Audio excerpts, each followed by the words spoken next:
Dnešný zápas hodnotím kladne, akurát výsledok. Som maximálne nespokojný s predvedenou hrou.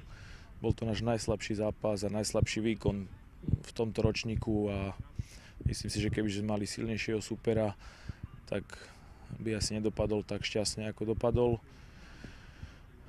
Mali sme šťastie, že sme dali 2 góly v prvom polčase, ale určite sme si nezaslúžili vyhrávať. V druhom polčase sme povedali hráčom v šatni, že musia zapnúť, musia začať hrať, musia byť ochotní behať, jazdiť. Musia dať do toho ozaj tú snahu, lebo to tam vôbec nebolo v prvom polčase. Niektorí ožili, niektorí v podstate pokračovali v tom, čo bolo v prvom polčase.